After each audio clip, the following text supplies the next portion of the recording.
Marcus Steele Rodriguez had always carried himself with the confidence that came from surviving hell twice over. At 28, the Navy SEAL had completed 3 tours in Afghanistan, earned a Silver Star, and could take apart an AK-47 blindfolded in under 30 seconds. His broad shoulders and stone-cold stare commanded respect wherever he walked. And today was no different, as he strode through the crowded Veterans Affairs Hospital waiting room in San Diego. The fluorescent lights buzzed overhead as Marcus scanned the room filled with old-timers. Most were Vietnam vets, some Korean War survivors, all decades past their prime. He shook his head slightly, wondering why the VA couldn't organize appointments better. These old guys always seemed to take forever with their paperwork, holding up everyone else who had real business to attend to. Behind him, in line, stood an elderly man who looked to be in his 70s. The stranger was thin, almost frail, wearing a simple brown jacket that had seen better days.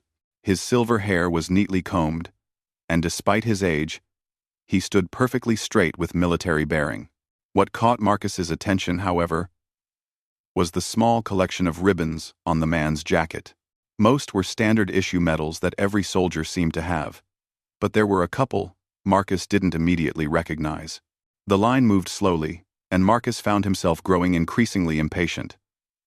He checked his phone repeatedly, shifted his weight from foot to foot, and let out exaggerated sighs. When he finally reached the reception desk, the clerk informed him that his appointment had been delayed by 30 minutes due to a computer system issue. 30 minutes? Marcus said loudly enough for half the waiting room to hear. I've got better things to do than wait around here all day. I'm Seed.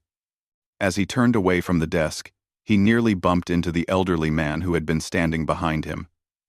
The older gentleman stepped aside politely and said, "Excuse me, son." Something about being called son by this old stranger rubbed Marcus the wrong way. He looked down at the man's jacket again, focusing on the small name tag that read Thompson R. His eyes drifted to the ribbons, and he noticed what appeared to be a bronze star among them. "Nice collection there," Marcus said with a smirk that didn't quite hide his skepticism. "Let me guess. Desk job in Saigon?" Robert Thompson looked up at the young SEAL with calm, steady eyes that had seen more than Marcus could imagine. "Actually, I served in the Pacific Theater during World War II, he replied quietly. Marcus let out a short laugh. "Right. And I'm sure you single-handedly won the war too." He gestured toward his own chest, where his SEAL trident gleamed. "See this? This means something. This means I've actually been in combat, not pushing papers in some safe zone while real soldiers did the fighting." The waiting room had grown noticeably quieter. Several other veterans had stopped their conversations and were now watching the exchange with growing tension. An older Marine in a wheelchair rolled closer, his weathered face showing concern. Robert Thompson remained calm, his voice never rising above its polite tone. "I understand. You're frustrated about the wait, young man. These things happen. What I'm frustrated about," Marcus continued, his voice growing louder, "is listening to old guys talk about their glory days when half of them never saw real action. You want to know what real combat looks like? I've been in firefights in Kandahar, where bullets were flying for hours. I've cleared houses where Taliban fighters were waiting to die. I've carried wounded teammates through enemy fire." He pointed at Thompson's bronze star. "That little ribbon there? Probably got it for showing up on time or filing reports correctly. Back then, they handed those things out like candy." A murmur of disapproval rippled through the waiting room. The Marine in the wheelchair had moved even closer, his hands gripping the armrests tightly. His name tag read, Jackson, T. And his eyes were blazing with anger. "You might want to watch your mouth, Navy," Jackson said in a gravelly voice that carried the authority of someone used to being obeyed. Marcus turned his attention to the Marine. "And you are?" "Tom Jackson, Gunnery Sergeant, United States Marine Corps, retired. And you're about to make the biggest mistake of your life if you don't shut up and show some respect." Marcus laughed again. "Respect? For what?" For sitting in a hospital talking about wars that ended before I was born? I've earned my place here through blood, sweat, and actual combat, not stories and participation trophies. The tension in the room was now thick enough to cut with a knife. Other veterans had stopped pretending not to listen and were openly staring at the confrontation. Some looked angry, others seemed sad, but all of them were focused on the young SEAL who was digging himself into a deeper hole with every word. Robert Thompson placed a gentle hand on Gunnery Sergeant Jackson's shoulder. "It's all right, Tom. The young man doesn't know." G-8-T. Doesn't know what? Marcus demanded. Doesn't know that your generation got handed medals for showing up? Doesn't know that real warfare didn't start until guys like me had to clean up the messes you left behind? Jackson's face had turned red with rage. He started to wheel himself forward, but Thompson's hand remained on his shoulder, holding him back with surprising firmness for such a frail-looking man. "Please," Thompson said softly. "There's no need for conflict here." Marcus shook his head in disgust. "This is exactly what's wrong with this country. We're supposed to treat everyone who wore a uniform like heroes, even when half of them never did anything heroic. I've lost friends in combat. Real friends. Good men who died fighting real enemies. And I'm supposed to stand here and pretend that your little supply depot experience in World War II is the same thing?" The silence that followed was deafening. Even the reception staff had stopped their work and were watching the scene unfold. Marcus looked around the room at the faces staring back at him, some filled with anger, others with disappointment, but none with understanding. He was about to continue his rant when Gunnery Sergeant Jackson suddenly straightened in his wheelchair, his entire demeanor changing. The angry red flush drained from his face, replaced by something that looked almost like awe. He was staring directly at Robert Thompson, as if seeing him clearly for the first time. "Wait a minute," Jackson said slowly, his voice barely above a whisper. "Thompson. R. Thompson." He looked more closely at the ribbons on the old man's jacket, his eyes widening as recognition dawned. "Oh my God. Oh my dear God." Marcus watched this exchange with growing confusion. "What's going on?" Jackson ignored him completely, his attention focused entirely on the elderly man standing quietly beside them. "Sir," he said, and there was something in his voice that Marcus had never heard before. A combination of respect, fear, and reverence that seemed almost religious in its intensity. "Sir, is your first name Robert? Robert James Thompson?" The old man nodded slowly. "Yes, it is." Jackson's hands were shaking now as he reached for his wheelchair's controls. With deliberate movements, he maneuvered himself into position, and then, with considerable effort, began to pull himself upright. Other veterans around the room noticed what was happening and started to stand as well, though they clearly didn't understand why. "Sir," Jackson said again, his voice now carrying throughout the entire waiting room. Robert Thompson looked puzzled. "Tom, you don't need to," but Jackson was already speaking, his voice ringing out clear and strong, cutting through every conversation and commanding the attention of everyone in the room. What he said next would change everything Marcus thought he knew about war, heroism, and the man standing quietly beside him. The SEAL felt a chill run down his spine as he watched the dramatic scene unfold, completely unaware that he was about to learn just how wrong he had been about everything. Gunnery Sergeant Jackson's voice boomed across the Veterans Affairs waiting room with the kind of authority that made everyone freeze in place. "Ghost of Luzon, present yourself." The effect was immediate and electric. Every veteran in the room who was physically capable shot to their feet like they had been struck by lightning. Those in wheelchairs straightened to attention as best they could. The younger staff members looked around in confusion. But the older employees, those who had served themselves, slowly rose from their chairs behind the reception desk. Marcus felt his stomach drop as he watched the transformation sweep through the room. The casual, relaxed atmosphere of a medical waiting room had instantly become something that felt more like a military ceremony. He looked around at faces that had suddenly become serious, respectful, and in some cases, deeply moved. But it was Robert Thompson's reaction that truly made Marcus's blood run cold. The elderly man who had been so gentle and humble just moments before slowly straightened his shoulders. His thin frame somehow seemed to grow larger, more imposing. His kind eyes took on a distant look, as if he were seeing ghosts from 70 years in the past. "Present," Thompson said quietly, but his voice carried clearly through the silent room. Jackson remained at attention despite being seated in his wheelchair. Tears were streaming down his weathered face. "Sir," he said, his voice cracking with emotion. "Gunnery Sergeant Thomas Jackson, 2nd Battalion, 5th Marines, requests permission to address the men." Thompson nodded slowly. "Permission granted, Gunny." Marcus wanted to interrupt, to demand an explanation. But something in the atmosphere of the room warned him that speaking now would be a serious mistake. He stood frozen, watching, as Jackson composed himself and began to speak. "Ladies and gentlemen," Jackson announced to the room, "we are in the presence of a living legend.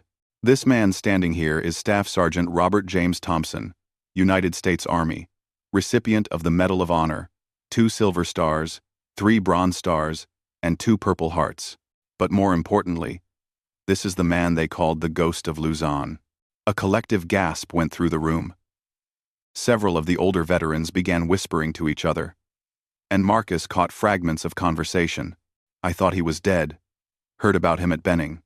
My father told me stories," Jackson continued, his voice growing stronger. "For those who don't know the story, let me educate you. In January 1945, Staff Sergeant Thompson was part of a reconnaissance unit tasked with gathering intelligence on Japanese positions in the mountains of Luzon, in the Philippines. His squad of 12 men was ambushed by a full company of Japanese soldiers. 11 of those brave Americans died in the first minutes of the firefight." Marcus felt the color drain from his face as Jackson's words sank in. He looked at Robert Thompson, who stood perfectly still, his eyes focused on something far beyond the walls of the hospital. "Staff Sergeant Thompson," Jackson continued, "was wounded twice in that initial attack. Shrapnel in his left leg and a bullet through his right shoulder. Any reasonable man would have retreated or surrendered. But Thompson wasn't done fighting." The room was so quiet that Marcus could hear his own heartbeat. He wanted to look away from Thompson's face, but found himself transfixed by the calm dignity of the man he had insulted just minutes earlier. "What happened next," Jackson said, "became the stuff of legend in the Pacific Theater." Thompson spent the next 6 days behind enemy lines, alone, wounded, and armed with nothing but his rifle, a pistol, and whatever ammunition he could scavenge from his fallen comrades. But instead of trying to escape, he did something that no one could have expected. Jackson paused, letting the tension build. Marcus realized he was holding his breath. "He went hunting," Jackson said simply. "For 6 days and 6 nights, Robert Thompson stalked through those mountains like a ghost. He picked off Japanese soldiers one by one, always moving, never staying in the same place twice. He sabotaged their supply lines, destroyed their radio equipment, and created such chaos that an entire battalion was pulled back from the front lines to hunt for him." An elderly woman near the back of the room whispered, "Dear God." The Japanese soldiers started calling him Yurei, the ghost. They said he could appear and disappear like smoke, that he could kill a man at 1,000 yards and vanish before the body hit the ground. Some of them believed he was already dead and had returned as a vengeful spirit. Marcus's mouth had gone completely dry. He stared at Thompson, trying to reconcile this story with the frail, polite, old man he had mocked. Jackson's voice took on an even more reverent tone. On the 6th day, American forces launched their offensive in that sector. When they reached the area where Thompson's squad had been ambushed, they found something that none of them were prepared for. 37 dead Japanese soldiers, scattered across 3 miles of mountainous terrain, each one killed by a single shot. And in the center of it all, they found Staff Sergeant Thompson. He was unconscious from blood loss, infection, and exhaustion. His uniform was in tatters. He hadn't eaten in days, and he was running a fever of 104 degrees. But he was alive. And he was still fighting. When the medics reached him, he was positioned behind a fallen tree, with his rifle trained on a trail, waiting for the next target to present itself. Several people in the room were crying now. Marcus felt his own eyes beginning to burn. The official report, Jackson continued, stated that Staff Sergeant Thompson had single-handedly disrupted enemy operations across an entire sector of the front. The Japanese unit that had been assigned to hunt him had taken so many casualties that it was withdrawn from combat and never returned to action. His actions directly contributed to the success of the American offensive and saved countless Allied lives. Jackson paused again, wiping his eyes with the back of his hand. But here's what the official report didn't say. When the rescue team found Thompson, they also found something else. Scattered around his position were 11 American dog tags, the tags of his fallen squad mates. He had crawled back to each body, under fire, and retrieved their identification so that their families would know what happened to them. The silence in the room was now profound. Marcus realized that several people were staring at him, and not with friendly expressions. His face burned with shame as he began to understand the magnitude of his mistake. "The ghost of Luzon," Jackson said, his voice now barely above a whisper. "Spent 43 days in military hospitals recovering from his wounds. He was awarded the Medal of Honor by General MacArthur himself. But when they offered to send him home, he refused. He requested to be returned to his unit." Marcus couldn't believe what he was hearing. "He went back?" Jackson turned to look directly at Marcus for the first time since beginning his recitation. "He went back. SEAL. And he fought in 3 more major battles before the war ended. He was wounded 2 more times and decorated for valor on 4 separate occasions. By the time Japan surrendered, Robert Thompson had become one of the most highly decorated soldiers in American history." The young SEAL felt sick. He looked around the room at the faces watching him and saw disappointment, anger, and in some cases, pity. These weren't just random veterans waiting for appointments. These were men and women who understood sacrifice in ways he was only beginning to comprehend. "Sir," Jackson said, addressing Thompson directly, "would you be willing to tell us what happened after the war?" Thompson looked around the room, his eyes finally focusing on the present moment. When he spoke, his voice was soft but clear, carrying easily through the silent space. "I came home," he said simply. "I married my sweetheart, Betty, who had waited for me. I went to college on the GI Bill and became a teacher. We raised 3 children and were blessed with 7 grandchildren. I taught high school history for 32 years and coached the baseball team." He smiled slightly. "I never talked much about the war. Betty knew some of it, and the children knew I had served. But we didn't dwell on the past. There was too much life to be lived in the present." Marcus found his voice, though it came out as barely more than a whisper. "I didn't know." Thompson looked at him with those same kind eyes that had shown no anger even when Marcus was insulting him. "How could you know, son? We didn't fight for recognition. We fought because it needed to be done." The weight of his own behavior crashed down on Marcus like a physical blow. He thought about every word he had spoken, every assumption he had made, every bit of arrogance and disrespect he had shown. The man standing in front of him wasn't just a hero. He was a legend whose actions had saved lives and changed the course of battles. And Marcus had dismissed him as a desk jockey who had probably earned his medals for filing paperwork correctly. "Sir," Marcus said, his voice shaking, "I owe you an apology. I owe everyone here an apology. I was completely out of line." But even as he spoke the words, Marcus knew they weren't nearly enough. The damage was done, and everyone in the room had witnessed his shameful display.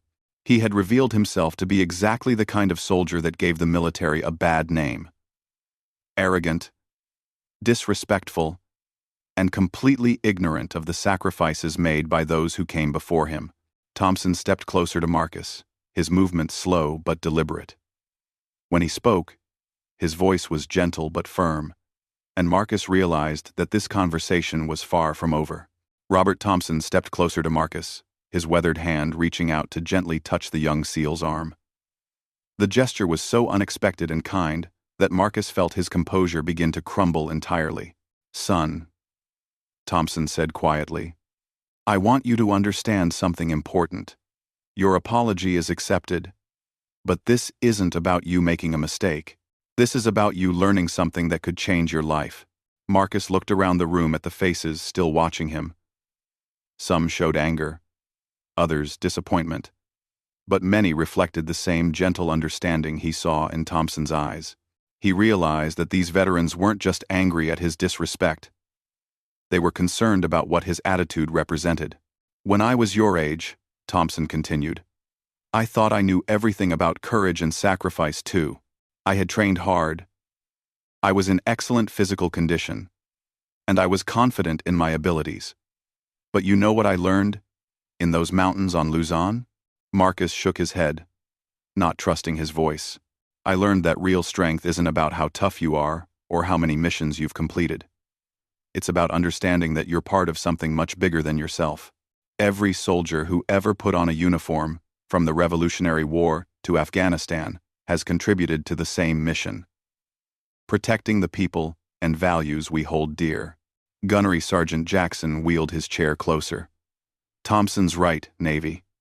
You want to know what bothers us old-timers? It's not that you questioned our service. It's that you don't seem to understand that your service builds on ours. Every technique you learned, every piece of equipment you used, every strategy that kept you alive. It all came from lessons learned by the guys who fought before you." An older Air Force veteran stepped forward. "The communications technology that coordinated your missions, developed from lessons learned in World War II and Korea. The medical training that saved your wounded teammates, perfected through decades of battlefield experience by medics and corpsmen who came before you." A Navy veteran spoke up from across the room. "The insertion and extraction techniques you used in Afghanistan, those evolved from methods pioneered by special operations units in Vietnam, who built on tactics developed by Rangers and Commandos in World War II." Marcus felt overwhelmed as he began to understand the scope of his ignorance. He had seen his own service as unique and separate, not recognizing it as part of a continuous tradition of sacrifice and innovation spanning generations. Thompson's voice remained gentle but firm. "Marcus, isn't it? What you accomplished in Afghanistan was real and important. Your courage under fire, your dedication to your teammates, your willingness to put your life on the line for your country. These things have tremendous value, but they don't diminish what others have done, and they don't give you the right to diminish others." "I think," said a woman wearing a Vietnam-era nurse's uniform, "that what you're really struggling with is survivor's guilt. You've lost friends, you've been through hell, and part of you feels like that suffering gives you special status. But Marcus, every person in this room has lost friends. Every one of us has been through our own version of hell." Marcus looked around again and realized she was right. In his arrogance, he had assumed that his pain was unique, that his experiences were somehow more valid than those of previous generations. "The difference," Jackson added, "is that most of us learn to channel that pain into respect for the brotherhood. You're trying to use yours to build walls between yourself and everyone else." Thompson nodded slowly. "When I came back from the war, I was angry too. Angry at people who hadn't served. Angry at politicians who made decisions from safe offices. Angry at a world that seemed to have moved on while my friends were dying in the Pacific. But you know what saved me?" "What, sir?" "Meeting older veterans. Men who had fought in World War I, some who had served in the Spanish-American War. They helped me understand that every generation faces its own test, and every generation produces heroes who rise to meet that test. My job wasn't to compete with them or to prove I was better. My job was to honor their memory by becoming worthy of the tradition they had started." A Korean War veteran spoke up. You know what we called guys like Thompson when I was coming up? We called them legends. We studied their tactics. We tried to live up to their example. And we were honored to serve in the same army that had produced such warriors. Same here, added a Vietnam vet. We didn't always agree with our war or the way it was fought, but we never forgot that we were following in the footsteps of giants. Men like Thompson showed us what was possible when someone truly commits to protecting others. Marcus felt tears beginning to flow down his cheeks. I don't understand how you can all be so forgiving. I was completely out of line. I insulted, not just Mr. Thompson, but everyone here. I acted like I was better than all of you. Because, Thompson said gently, we've all been where you are now. Maybe not exactly, but we've all had moments when we let our pride get in the way of our wisdom. The question isn't whether you made a mistake. The question is what you're going to do with what you've learned today. Jackson leaned forward in his wheelchair. Marcus, can I ask you something? When you were in Afghanistan, did you ever have a moment when an older, more experienced soldier taught you something that saved your life? Marcus thought for a moment. Yes, sir. My first team leader was a guy named Sergeant Hayes. He had 3 previous deployments. He taught me how to read terrain differently, how to spot IED markers, how to move through urban environments. He probably saved my life a dozen times over. And how did you feel about Sergeant Hayes? I respected him enormously. He was like a father to me over there. Well, but Hayes learned those skills from someone else, didn't he? Someone who had deployed before him? Marcus nodded slowly, beginning to understand. And that person learned from someone before them, Thompson added. The chain of knowledge and experience goes all the way back to the first American soldiers who faced combat. Each generation passes its hard-won wisdom to the next. Each generation builds on what came before. The problem, said an older woman wearing an Army Nurse Corps pin, is that somewhere along the way, some people start to think that their link in the chain is more important than all the others. They forget that they're part of something continuous and eternal. Marcus wiped his eyes with the back of his hand. So, what do I do now? How do I make this right? Thompson smiled. The first genuine smile Marcus had seen from him all day. You already started making it right when you admitted your mistake. That takes real courage, son. We, NE7, we are like Saturday 7. More courage than charging a machine gun nest, in some ways. But there's more you can do, Jackson added. You can take this lesson and share it with other young warriors. You can help them understand what you learned today. That respect for those who came before isn't about dwelling in the past. It's about honoring the sacrifices that made your own service possible. And, said the Air Force veteran, you can remember that someday you'll be the old guy in the VA hospital. Some young hotshot is going to look at your medals and assume you never saw real combat. When that day comes, you'll have a choice.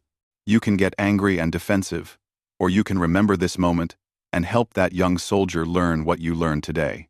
Thompson reached into his jacket pocket and pulled out a small, worn photograph. He handed it to Marcus, who looked down to see 11 young men in World War II-era uniforms, grinning at the camera. Those are the men who died with me on Luzon, Thompson said quietly. Every single one of them was braver than I was. Every one of them deserved to come home and live the life I got to live. When I think about them, I don't feel pride in what I accomplished. I feel responsibility. And Marcus stared at the photograph, seeing boys who looked barely older than teenagers. They had given up everything so that future generations could be free. Responsibility for what, sir? To live in a way that honors their sacrifice.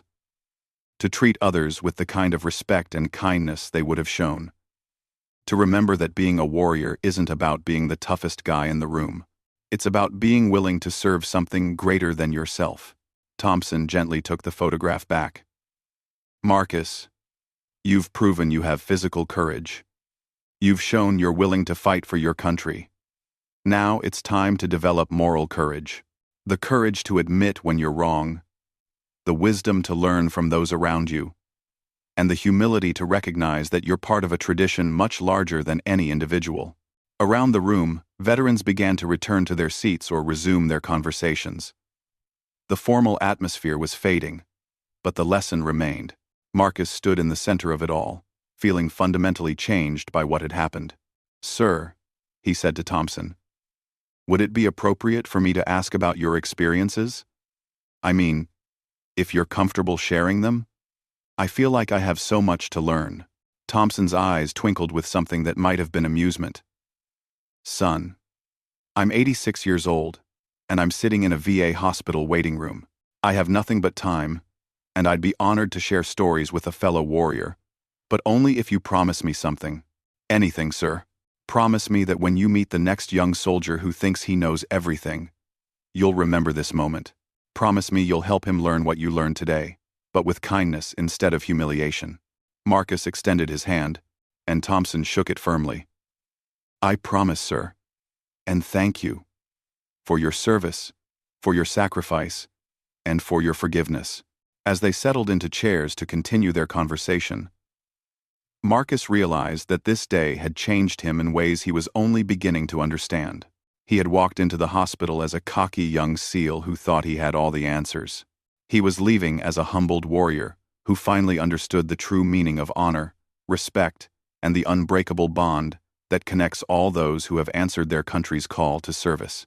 The ghost of Luzon had taught him one final lesson: that the greatest victories aren't won on battlefields, but in the moments when pride gives way to wisdom, and arrogance transforms into understanding.